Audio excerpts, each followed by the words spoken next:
It's budget day in India today.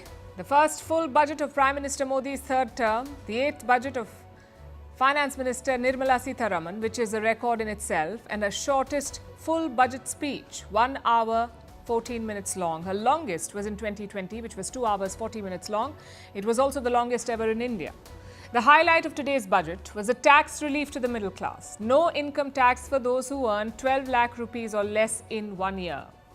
This support was long overdue. It is expected to give more cash in hand to the middle class of India. The hope is that they will spend this money and boost the country's economic growth. Today's budget is also forward-looking, with allocations to building AI infrastructure, boosting tourism, unlocking the nuclear energy space, and pushing manufacturing.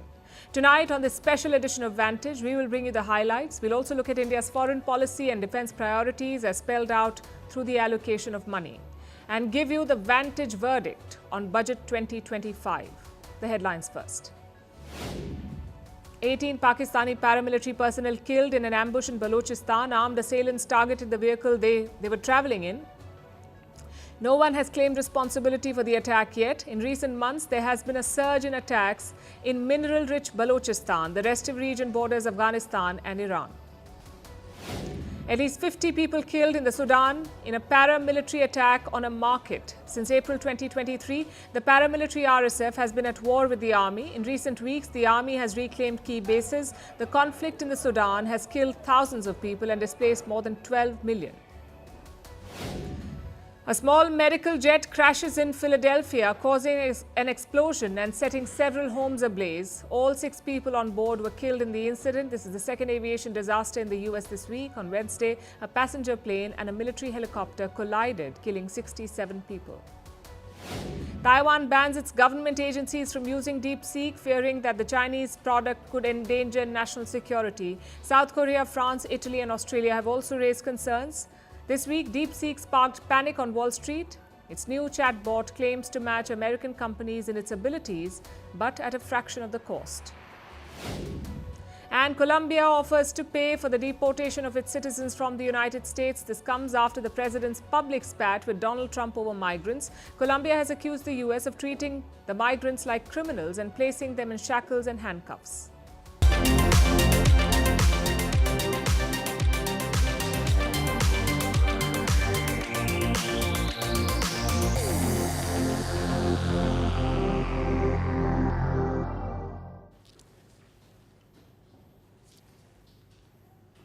It's budget day in India.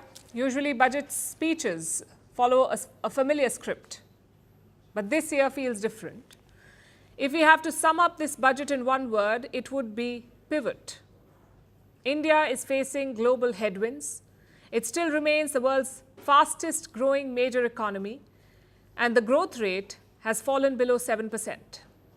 There is a jobs crisis, combined with growing inflation and falling avenues of investment. Adding to the complication is the return of Donald Trump in America. Trade dynamics of major powers are shifting. The global economy itself is showing signs of weakness. So how can India continue to grow in this challenging environment? The government is rejigging its priorities to revive growth. That means fewer mega projects or big-ticket initiatives. Instead, the focus has shifted to the common man, the middle class. It is a back-to-the-basics budget, guided by a new philosophy and a fresh set of priorities. Let's bring you the top 10 highlights. Topping the list, of course, is a tax break for the middle class. If you earn less than 12 lakh Indian rupees in 1 year or around 14,000 US dollars, you will pay no income tax.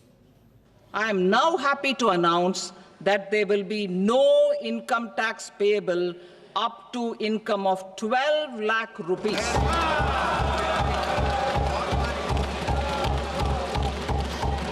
Average income of 1 lakh per month, other than the special rate income such as capital gains under the new regime. This limit will be 12.75 lakh for salaried taxpayers due to the standard deduction of 75,000. This tax break is for those who opt for the new regime. Earlier, the threshold for this was 7 lakh rupees. Now the government has raised it to 12 lakh rupees. Some exemptions have been hiked as well. We'll break this down in greater detail in a few minutes on the show. But like the Finance Minister said, the goal is to reduce the tax burden on the middle class of India, which brings me to the second highlight, the income tax laws. They are about to undergo significant changes.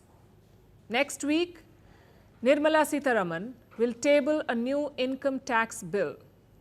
I am happy to inform this august House and the country that for new income tax bill will carry forward the same spirit of Nyaya in its drafting as well.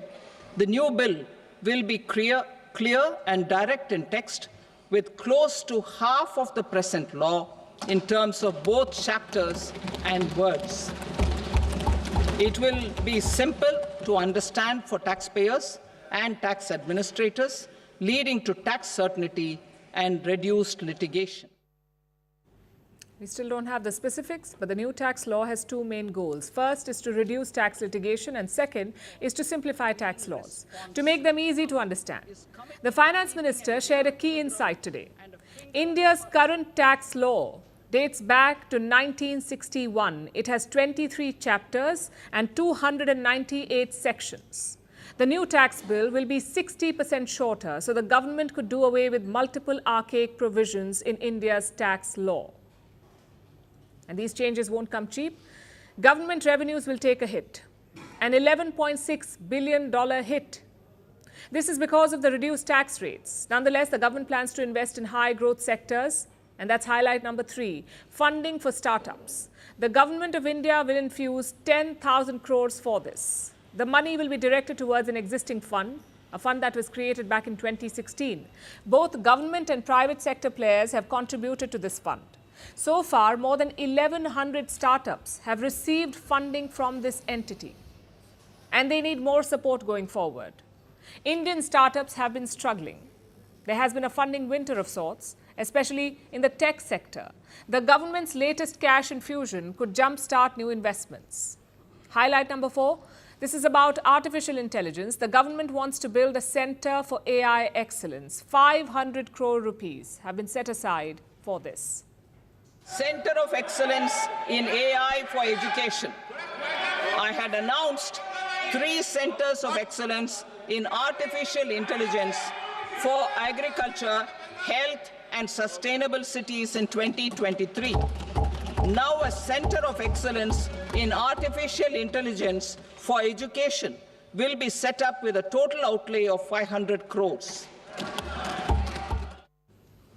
No one can afford to ignore AI anymore. It is the next big thing, also the new battleground for global powers. But AI supremacy requires relentless investment. And this cannot be limited to AI infrastructure alone. India also needs the right talent pool. This budget has a provision for that too.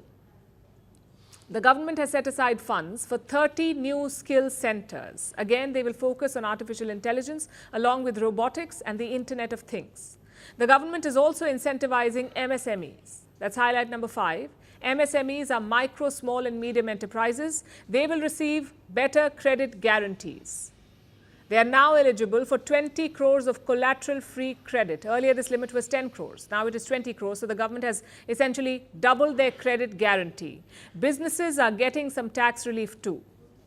Highlight number 6. Customs and tariffs have been slashed on multiple goods. The government is simplifying this tariff structure. Currently, there are 15 different tariff rates. Now, 7 of them will be removed. Basic customs duties on multiple products are also being cut. This includes 12 critical minerals, 35 capital goods used for manufacturing of EVs, and 36 life-saving drugs. And this includes cancer treatments. To provide relief to patients, particularly those suffering from cancer, rare diseases, and other severe chronic diseases, I propose to add 36 life-saving drugs and medicines to the list of medicines fully exempted from basic custom duty.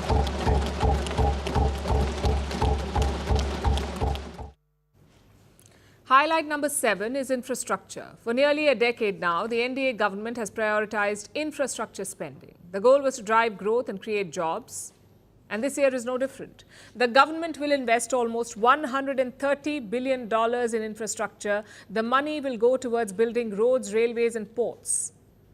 Highlight number 8 is on FDI. That's foreign direct investment, FDI. There were some announcements on this front too. They have removed FDI limits in the insurance sector. So now foreign companies can invest up to 100% in India. This means doors are now open for foreign players to enter India's insurance industry. Highlight number 9, the government's finances. How is the government managing its expenses? Well, spending still exceeds earnings. This year, the fiscal deficit stands at 4.8%. Fiscal deficit is the gap between the government's spending and earning. That is the deficit.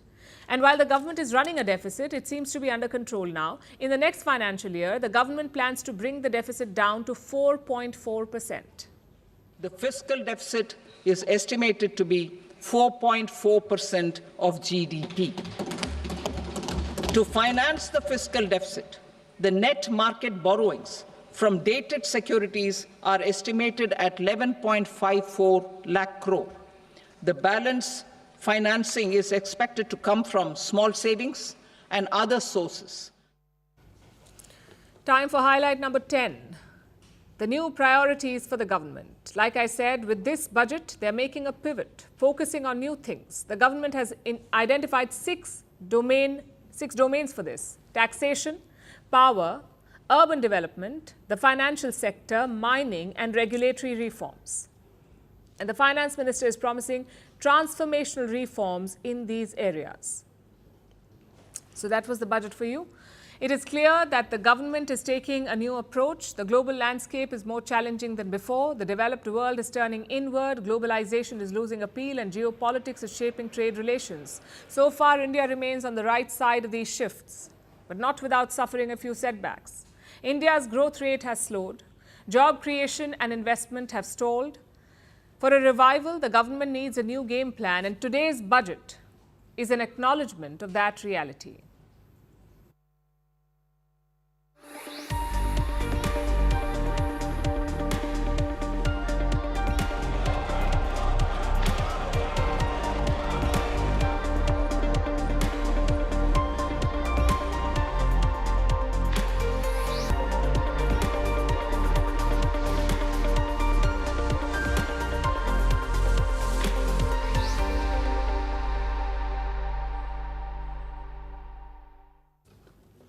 It's pretty clear what the biggest headline today is: tax relief for the middle class, and it's only fair.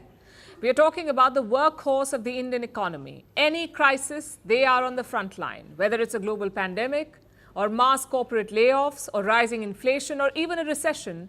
And the Indian middle class was pretty battered leading up to 2025. They were desperate for some tax relief, and today the government delivered. Budget का focus इस बात पर रहता है कि सरकार का खजाना कैसे भरेगा, लेकिन ये बजट उससे बिल्कुल उल्टा है। लेकिन ये बजट देश के नागरिकों की जेब कैसे भरेगी, देश के नागरिकों की बचत कैसे बढ़ेगी। साथियों, अब इस बजट में 12 लाख रुपए तक की आय को टैक्स से मुक्त कर दिया गया है। सभी आय वर्ग के लोगों के लिए टैक्स में भी कमी की गई है। इसका बहुत बड़ा फायदा हमारे मिडिल क्लास को, इससे बहुत बड़ा लाभ होने वाला है। No income tax for up to 12 lakhs in annual income. That is the big headline. Now, we've seen some confusion around this online. Is 12 lakh the exemption limit? Is 12 lakh the rebate limit? What if I make 13 lakh rupees? Do I just pay for the extra 1 lakh? Let's answer some of these questions first. Some taxpayers in India are eligible for rebates. Think of these as refunds. You pay a particular amount as taxes throughout the year, but at the end of the year, you get a refund, meaning your effective tax rate is 0. Right now, only people earning up to 7 lakh rupees are eligible for that rebate. but the government has raised it to 12 lakh rupees. Now remember, this is not the exemption limit, this is the rebate limit. If you earn even one more rupee, you will be taxed. Let's say your income is 12 lakh 50,000 rupees, then you must pay a tax of 67,500 rupees. So consult your accountant and understand this new regime. And don't be disappointed if you earn over 12 lakhs, because there's good news for you too. The government has tweaked the tax slabs to help you. Earlier, anything over 15 lakhs was taxed at 30%. Now more slabs have been introduced. 12 to 16 lakh is 15% tax. 16 to 20 lakh is 20% tax. 20 to 24 is 25% tax, and anything above 24 lakh rupees a year is 30% tax. All these categories stand to gain from the new slabs. Now let's address two questions. One, why was this tax relief necessary? And two, what will be its impact? India received a big financial jolt in the second quarter of this financial year. Our GDP grew by just 5.4%. It was down from 6.7% in the quarter before that, down to 5.4%. A big reason for that was low consumption. We are talking about the money spent by Indian households. This expenditure makes up 55% of India's GDP. If they spend more, our GDP rises. If they don't, our GDP falls, which is why the government has given tax relief. When you cut taxes, you put more money in people's pockets. When people have more money, they spend it. And when they spend it, the GDP rises. This is the chain reaction that the Indian government is hoping for. And that is why this tax break was necessary to spur growth. Which brings us to the second question. Will that happen? Will people spend more and boost the GDP? Well, the market certainly thinks so. Stocks of auto companies and consumer goods raced ahead in today's trade. Clearly, they expect spending to rise. But don't forget one crucial factor. In 2023, only 1.6% Indians paid income tax. Only 1.3% Indians earn more than 5 lakh rupees in a year. And these are the people who stand to benefit. Can such a small group drag the Indian economy back? That's the question to watch out for. Either way, one thing is clear. The government has made a big admission today that the middle class is the future, not just of India's politics, but also of India's economy. If India is to become a developed country by 2047, you need to grow the middle class. I think a good start is to quantify them. There is no single definition of who is middle class. There is no income threshold. How many people qualify to be in this bracket? Some reports say 31% of India's population is middle class. If true, that's a very broad category, perhaps too broad to be clubbed together. So the key is to identify and quantify this crucial demographic, the middle class. Only then can you formulate policies to help them.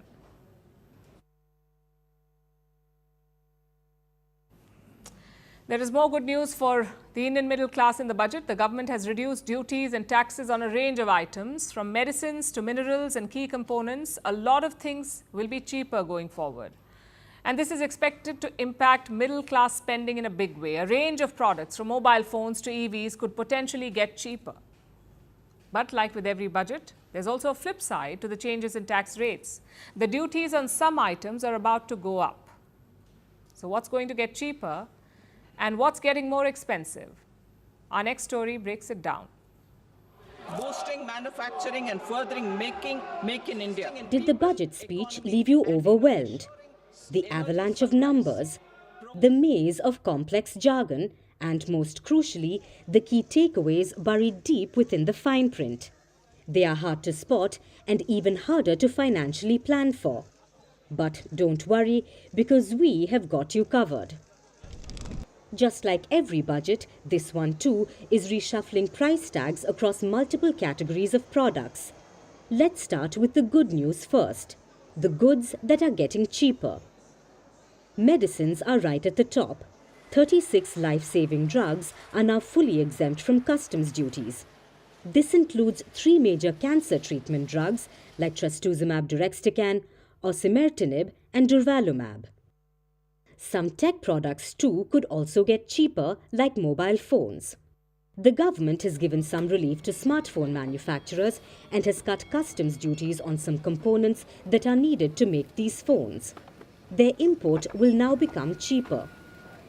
India also wants to incentivize production of EVs in a big way, specifically the lithium batteries. Around 35 components are needed to make these batteries. Moving forward, they'll be exempt from duties too. This could have a trickle-down effect on electric cars. Cheaper batteries could make EVs cheaper too. In a similar fashion, the government wants to incentivize shipbuilding as well. So if you're planning to build ships here in India and plan to import, the customs officials won't charge you any duties on the raw materials needed for construction. They have been exempt for 10 years.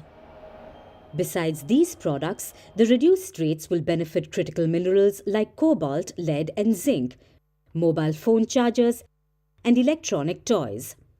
Reduced tariffs and duties will also apply on products like wet blue leather and technical textiles. Now, for the flip side, what might pinch your wallet? Let's tell you what's getting costlier. If you had plans to buy an interactive flat screen, the kind which are used in offices or schools, now might be a good time. Because moving forward, taxes on these screens are about to go up. Earlier, the customs duties on these displays was 10%. The government has decided to double this to 20%. Beyond that, items like imported footwear, solar cells, knitted fabrics from overseas, even candles and tapers, they are all in for a price hike. So that's the budget in a nutshell. As always, it's a mix of some gains and some pains.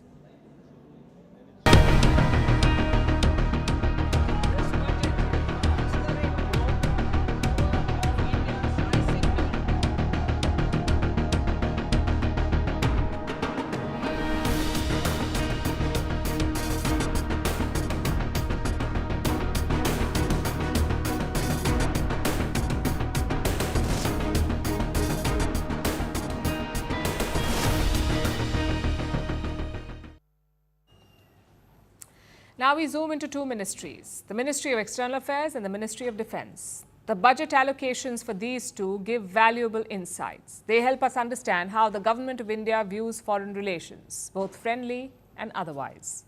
Let's start with the MEA, the Ministry of External Affairs. About 20,517 crore rupees have been allocated to the MEA in this budget. That is the number so far. There are still some allocations pending, specifically for the Exim Bank. That's the Export-Import Bank of India. The allocation for this will come later. When you make room for that money, it means that the MEA's budget allocation has increased by more than 15%, 1.5. Not a bad jump at all. Now, all this money is used for various things, like maintaining our embassies abroad, paying diplomatic staff, and so on. But a sizable chunk is set aside for loans and grants, basically aid given to foreign nations. That takes up more than a quarter of the MEA's funds. So let's look at who India is helping. As always, the focus is on the immediate neighborhood. The single biggest recipient of Indian aid, as always, is Bhutan. India and Bhutan share a deep bond. So New Delhi has always extended a helping hand to our mountainous neighbor. India also sends aid to Afghanistan, Nepal, Sri Lanka, and every other neighbor, barring, of course, Pakistan and China. This aid list includes neighbors that India is having tiffs with, neighbors like Bangladesh and the Maldives. In fact, let's compare the aid allocations to the last budget. And you'll notice the amount allocated to Bangladesh has remained the same. So Sheikh Hasina or not, India is committed to supporting the people of Bangladesh. Let's see if Dhaka gets the memo. Meanwhile, ties with the Maldives have taken an interesting turn. Their allocation has been increased from 400 crores last year to 600 this time around, which is a 50% hike. And this shows that there has indeed been a reset. You remember that last year began with a diplomatic row. Maldivian ministers insulted India's Prime Minister Modi. Their president, Mohammad Muizzu, issued confrontational statements. He was still clinging on to his India out campaign rhetoric. But the last few months have seen a thaw. Muizu was invited for Prime Minister Modi's third swearing-in ceremony. He dropped by again in the month of October last year, and this outreach from Mali seems to have borne fruit. 600 crore rupees have been earmarked for the Maldives this year. So a reset seems well and truly underway. India is also looking further away from the neighborhood. Allocations for Eurasian countries and Latin American nations have doubled. It was relatively little to begin with, but it's nice to see New Delhi look further afield. The allocation for Africa has increased by 12.5%, which feels a bit like a missed opportunity. There's also the Chabahar port project in Iran. India has kept the allocation for that unchanged at 100 crore rupees. Basically, India's commitment remains steadfast. One thing India is more focused on this year is disaster management. It has hiked its disaster relief budget by over 500%. And it shows that New Delhi wants to help whenever disaster strikes anywhere in the world. Considering the extreme climate events that we've seen over the past few years, this is definitely a timely step. Now, all that was the metaphorical carrot. Now let's look at the stick. Let's zoom into India's defense allocations now. Defense spending is a major chunk of the budget. This year, India has allocated over 6,81,000 crore rupees to defense. That's about 13.45% of the entire budget. If India were a NATO member, Donald Trump would be thrilled. He wants NATO members to spend 2 to 5% on defense. India has earmarked almost 13.5%. We really do spend a lot on our military. India is the biggest defense buyer in the world, and it's necessary, this spending. India has to deal with neighbors like Pakistan and China, so a lax defense is not an option. The total defense allocation is about 6,81,000 crore rupees. A lot of this money goes towards pensions. That makes up almost a quarter of the defense budget. Capital outlay makes up even more. It comes to over 26% this year. Capital outlay is the money spent on modernizing the armed forces and procuring arms and equipment. This allocation keeps with recent trends. India has been modernizing its military over the last few years, and we clearly aren't taking our foot off the gas. Modernization increases deterrence, allowing ordinary Indians to rest a little better. So the boost in defense spending is a welcome step.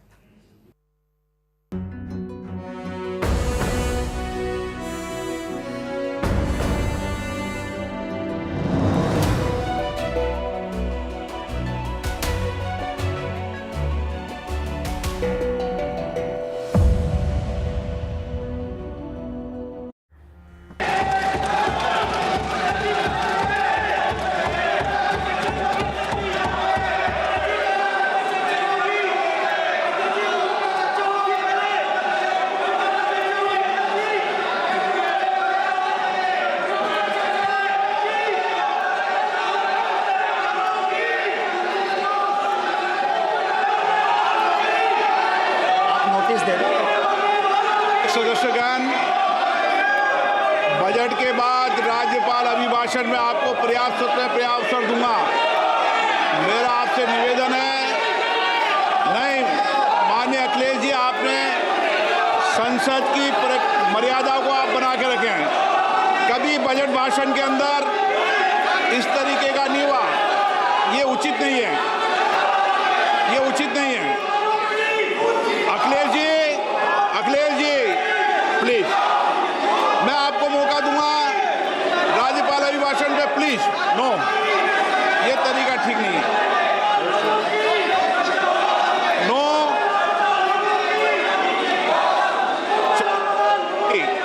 राज्यपाल अभिभाषण पे चर्चा होगी। No तरीका। Honorable Speaker, I present the budget for 25-26. This budget continues our government's efforts to A. Accelerate growth, B. Secure inclusive development, C. Invigorate private sector investments, D. Uplift household sentiments, and E. Enhance spending power of India's rising middle class. Together, we embark on a the journey to unlock our nation's tremendous potential for greater prosperity and global positioning under the leadership.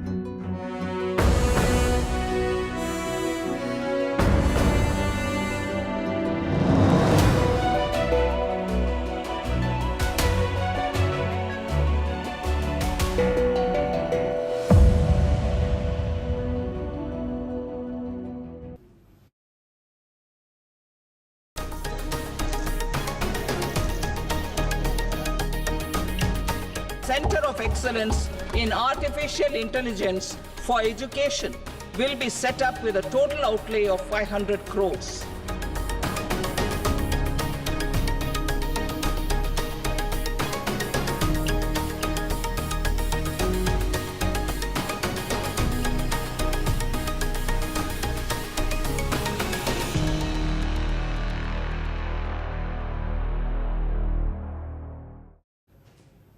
The budget isn't just about taxes and projections, it's also about reacting to challenges. Right now, there is none bigger than artificial intelligence. People are calling it the next space race, and looks like India is up to it.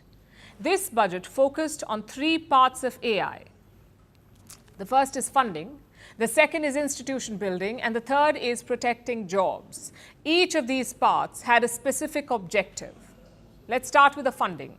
Last year, the government had set up a national AI mission. It was allocated just 552 crore rupees. 552 crore rupees last year. This year, the allocation has been increased by 262%. It is now 2,000 crore rupees. This national mission is aimed at procuring advanced chips for India. Their plan is to buy 10,000 GPUs to train AI models. These are advanced chips, 10,000 of them. So the government is infusing cash. That is the first part. The second part is building institutions. The government is setting up a new center of excellence in AI for education. Around 500 crores have been set aside for this. 3 such centers were set up early last year. They focused on integrating AI into healthcare, agriculture, and sustainable cities. Now, one more is being set up. But what exactly are these centers? Listen to the definition from IBM. This is what it says. An artificial intelligence center of excellence is an organizational structure dedicated to encouraging the adoption, optimization, and governance of AI across an organization. It serves as a hub for expertise, best practices, and resources. So the goal is AI adoption, to integrate artificial intelligence into prominent industries and sectors. The latest being education. Which brings us to the third part, upskilling. This year's economic survey had a warning for the country. It said AI's impact on the Indian labor market would be magnified. The main problem is low-skilled jobs. These are easily displaced by artificial intelligence. So what is the solution? The solution is to upskill the young population. The Finance Minister announced a number of moves to achieve this. She is adding 6,500 seats to existing IITs, Indian Institutes of Technology, 6,500 more seats. She is setting up 5 national centers for excellence in learning, and she is setting up 50,000 tinkering labs in government schools. These are labs that will prioritize hands-on learning. They will cover robotics, AI programs, and critical thinking. So the government's AI plan is quite clear. It wants to cover all bases. The IT minister has promised an Indian AI model in the next 10 months, but for that, you need major computing power. Hence the focus on the national AI mission to build a homegrown artificial intelligence model. Once you make it, you must deploy it. Enter the centers of AI excellence. They will integrate AI into key sectors of the Indian economy and hopefully increase productivity. But even as we embrace artificial intelligence, we must protect our jobs from it, which is where upskilling comes in. So all in all, this is a good budget for artificial intelligence because remember, the stakes are pretty high. The US has got its own AI models, China has got its own, so the world is looking at India to do the same. This budget shows that India is on the job. It is covering all bases in the global AI race.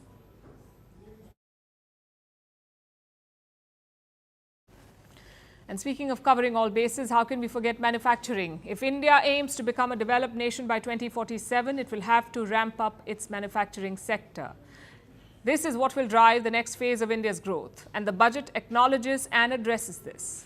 The government has announced a new program, a national manufacturing mission. Currently, over 1 crore registered MSMEs, employing 7.5 crore people and generating 36% of our manufacturing, have come together to position India as a global manufacturing hub. With their quality products, these MSMEs are responsible for 45% of our exports. This mission aims to uplift the MSMEs, the micro, small and medium enterprises. The centre wants to create more incentives for them. With support from state governments, India wants to put its companies on the global map. So what is the government's game plan? They will set up special teams to work at the grassroots level, to engage directly with small businesses and to help them export their products to the world. For this, the government wants to create an export promotion mission. This is to help small businesses understand the complex export landscape, to help them understand the rules and the requirements they need to fulfill for exports. We're talking about very basic things like how to pack and ship your goods, the quality standards that you have to meet, the safety certifications, the entry barriers, all of this. Any small business trying to sell its product overseas will face these challenges. So the export promotion mission could serve as their guide. It could act as their advisor.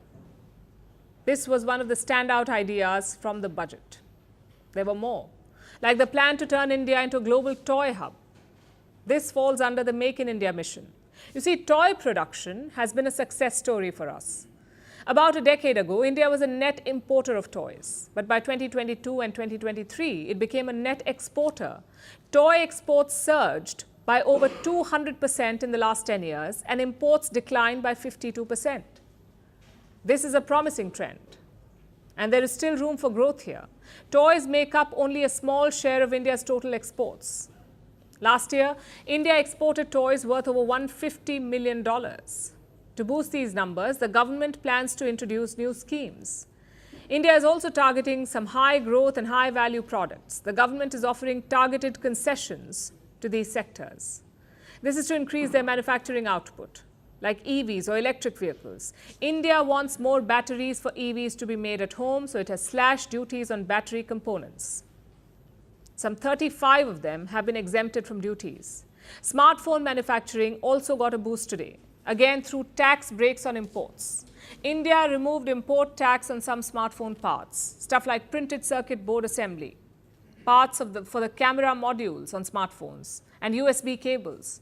Earlier, their import was taxed at 2.5%. Now it has been reduced to 0. These moves show that India is now prioritizing manufacturing. It is betting big on the sector, giving out tax incentives, infrastructure support, and policy backing. It wants manufacturing to become the next growth engine for the Indian economy. There is still a long way to go, but this is a promising start.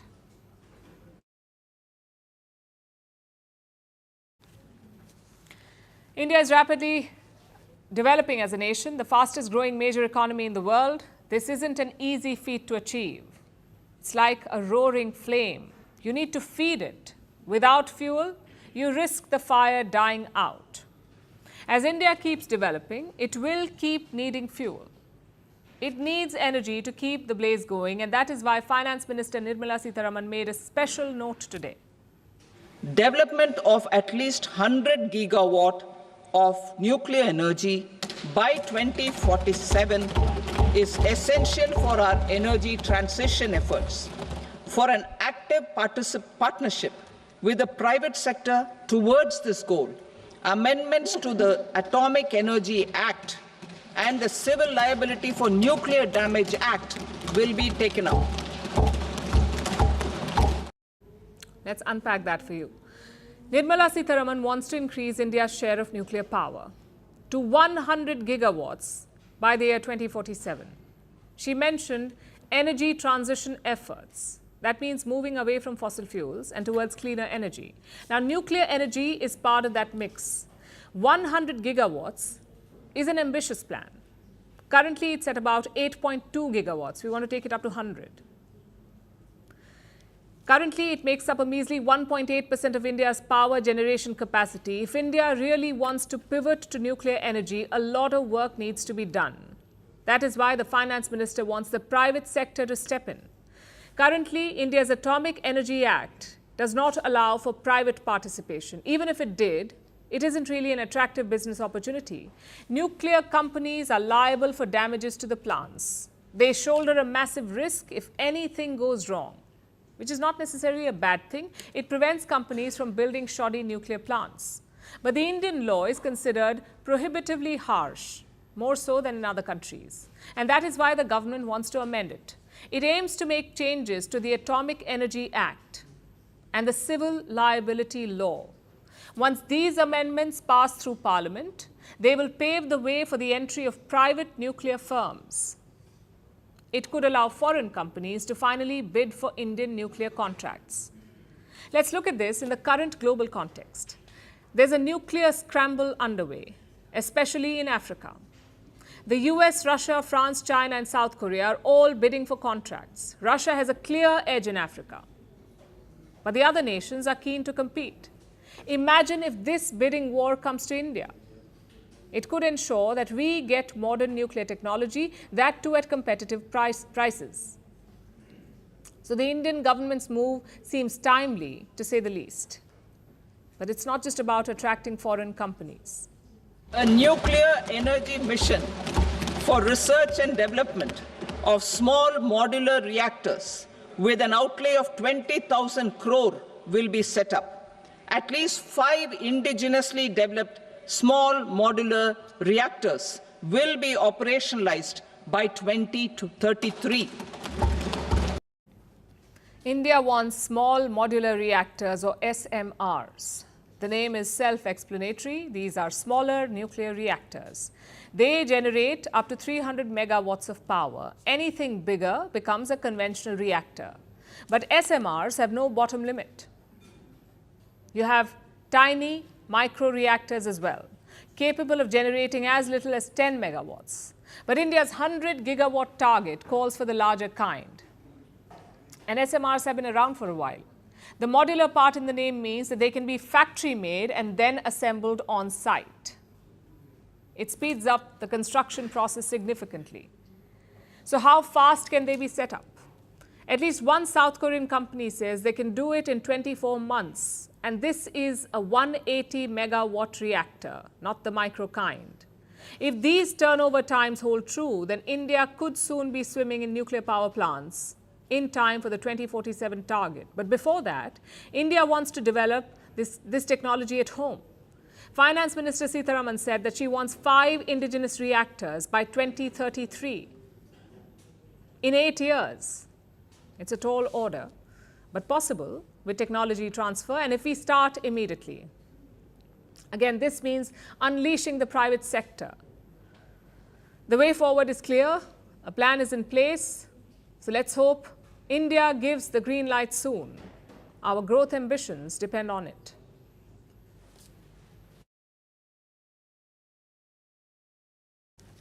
After nuclear energy, let's talk about another kind of fuel, an industry that is silently fueling India's growth. Travel and tourism. It contributes 5% to the GDP of the country. Foreigners are flocking to India in droves. Indians too are splurging on travel, and the industry is booming. And with this budget, the government has given it a major boost. It has allocated more than 2,500 crores to travel and tourism. That's about $293 million, which is quite a jump from the last time. Last year, the allocation stood at 850 crore rupees. Now it is 2,500 crores. So where is all this money going? India's tourism industry is valued at $256 billion. It is expanding rapidly. But this growth is not matched evenly. Infrastructure development is lagging behind. Major hubs like Delhi or Mumbai are thriving, yes, but local hubs are not. And these are heritage-rich locations. They are not well connected. They don't have adequate facilities. Often, they are not even well known. So now the government wants to unlock their potential, and this means better roads, better hotels, more amenities, cleanliness, marketing, and modernized airports. And this is the first key point of the budget allocation: infrastructure and accessibility. They've shortlisted 50 major tourist hotspots to develop. 50. The focus will be on them. These are diverse destinations from the northeast to Jammu and Kashmir. Many of them are also spiritual spots. And it makes sense. After all, spiritual tourism is India's strong suit. This year, the life and teachings of Buddha will take center stage. Which also makes sense because in recent years, Buddhism has become a part of India's soft power strategy. From building an international airport at a crucial Buddhist site in 2021, to an international conference on Buddhist heritage in 2023, to the first Asian Buddhist summit in Delhi last year, India has been expanding its Buddhist outreach. And sites of Buddhist heritage will reap the rewards this year. That said, all 50 spots will be at the center of development. The plan is to harness their potential and to raise it to world-class tourism standards. The idea is to improve local accommodations, to allocate more land to hotels and give more loans for homestays.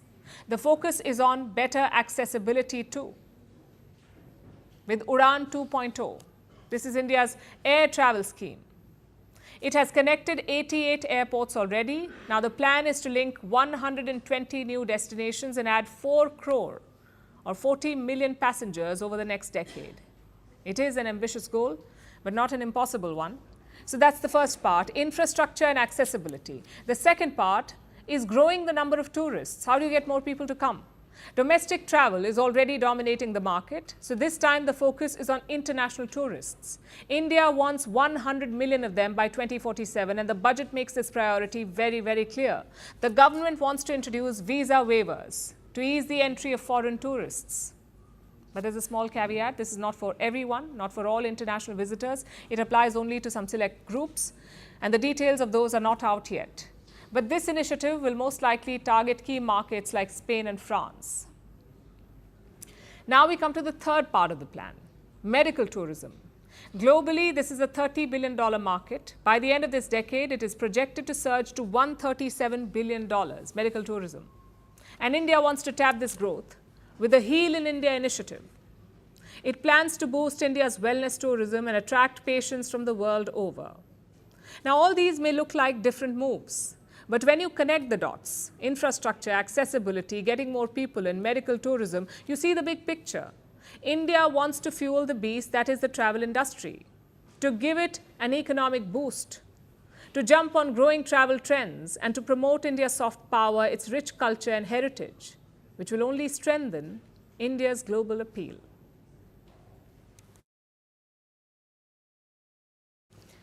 Budgets are important instruments. We all know this already.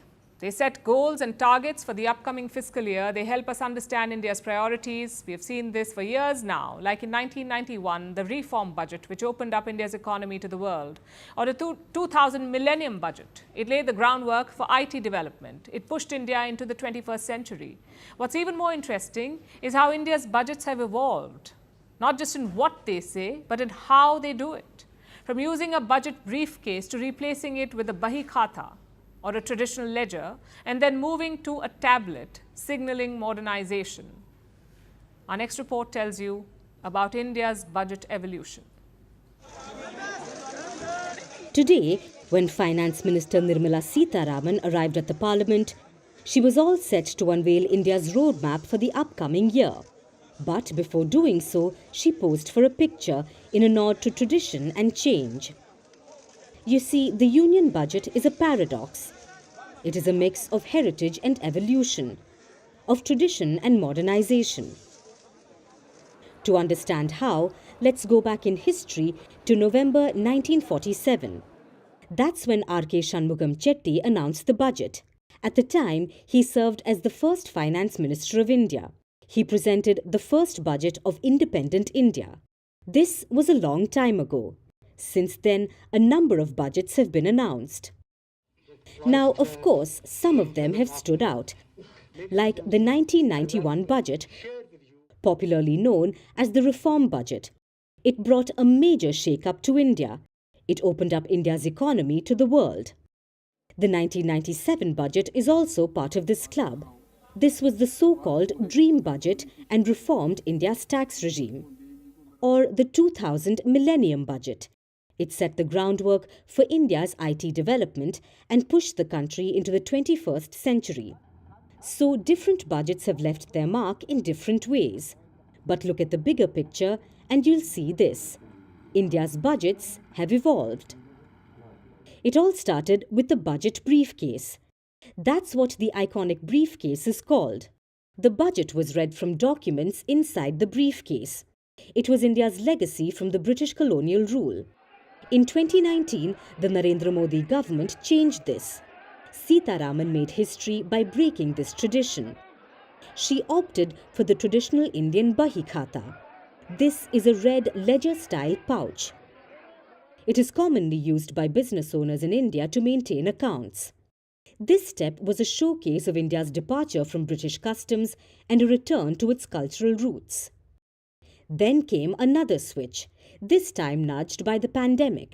The budget went paperless in 2021. It embraced technology and the Bahi Khata was switched with a tablet. This was another first for the Union budget.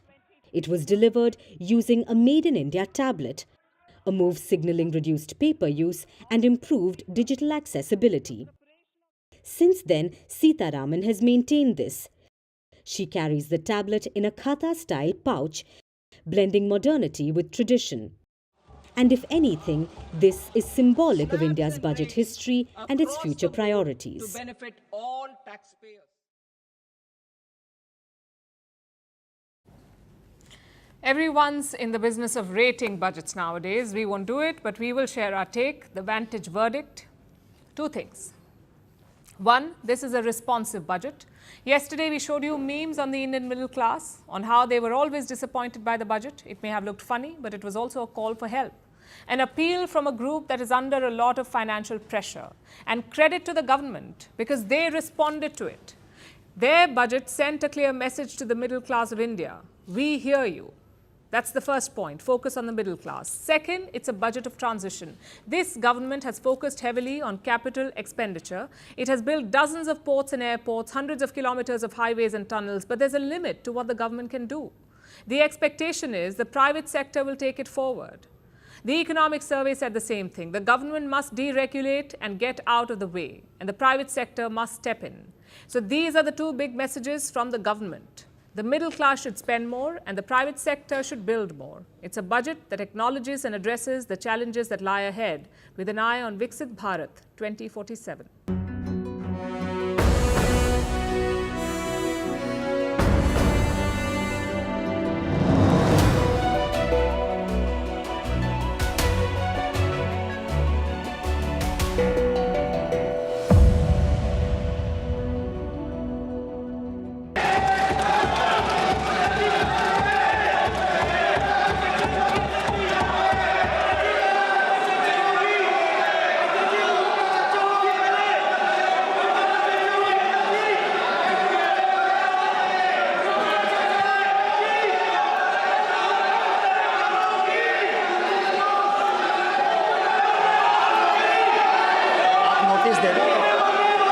सदस्यगण,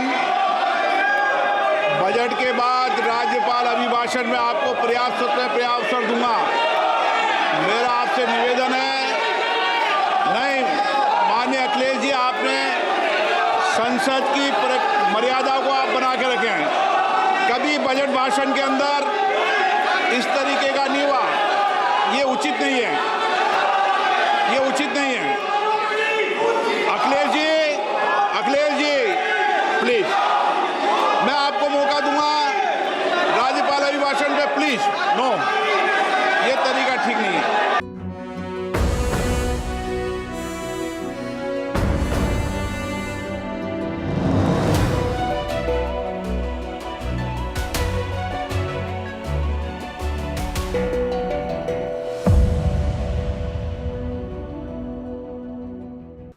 Now it's time for Vantage Shots, images that tell the story. Prior to the budget presentation, President Draupadi Murmu offers dahi chini or curd and sugar to Finance Minister Nirmala Sitharaman. This is in keeping with the age-old Indian tradition believed to bring good luck. In her opening speech, Sitharaman quotes a poignant Telugu poem And finally, as the budget speech ends, while the opposition does not seem too pleased, the ruling party members flock to Sitharaman to congratulate her. We are leaving you with those images. Thank you very much for watching.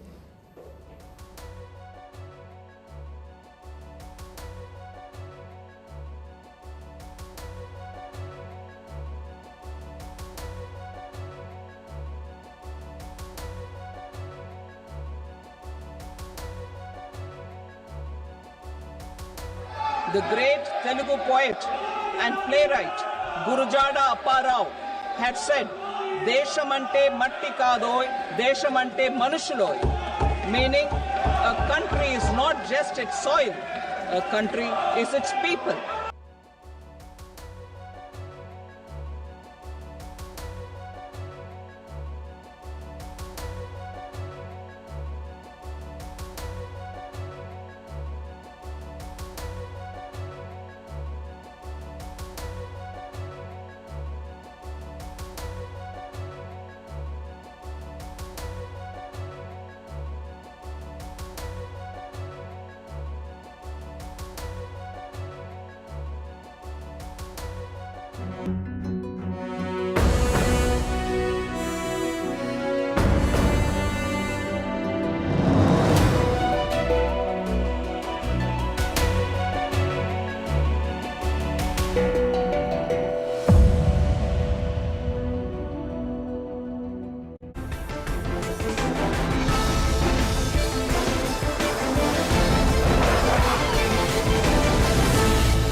Good evening and welcome to our continuing coverage here on Union Budget 2025. I'm Zaka Jacob. Finance Minister Nirmala Sitharaman has presented what is easily the most middle-class friendly budget in the last 10 years of the Modi government. The big headline is that the basic minimum tax slab has been increased from 7 lakhs by a whopping 5 lakhs to 12 lakh rupees, which is a huge fillip to the middle class. The hope is that this will put money in the pockets of the middle class people. So at the very least, at just above 12 lakh rupees, you will save up to 80,000 rupees per annum. We have a detailed calculation of how much you will save if you're earning 15 lakh rupees a year, or 20 lakh rupees a year, 30 lakh rupees a year. But at the very least, at little over 12 lakh rupees, you will save 80,000 rupees per annum. So what about the big picture? This is for the middle classes, and of course this is also speaking to that concern about consumption slowing down, about the festive season being tepid and so on, therefore putting more money in the hands of the middle class. But what about the big picture? India is right now, and this is what the economic survey's forecast is growing at 6.4% this fiscal. The outlook for the next fiscal is between 6.3 and 6.8, which means we need a huge fillip to get back into that high growth trajectory of 8% plus. Does the budget offer that fillip? We will try and find out from our panel of experts and guests through the course of this special show. But first, I want to bring you up to speed with the big takeaways from Union Budget 2025. Of course, the biggest one is the headline on income tax up to 12 lakh rupees. You also add the standard deduction, which has now been increased from 50,000 to 75,000. So effectively, for up to 12 lakh 75,000 rupees for salaried individuals, you do not have to pay any tax in the new regime. Senior citizens will also enjoy some relief with tax deduction going to 1 lakh from the existing 50,000. The credit limit for farmers has also been raised from 3 lakh rupees to 5 lakh rupees. Farmers, of course, a big vote bank, a big constituency for the ruling party. There was a big focus on MSMEs as well. Loan guarantees have now been expanded to over 5 crore MSMEs. Startups continue to enjoy benefits. The startup fund has now been increased to 10,000 crore rupees with an aim to boost further innovation. The centre has also announced interest-free loans of up to 1.5 lakh crores for state governments. The Jal Jeevan mission to try and provide water to every household, drinking water to every household, has now been expanded up until 2028. Also, there was a fillip on increasing the number of seats, both in IITs as well as in medical colleges. So 10,000 more medical seats have been announced over the next 5 years. And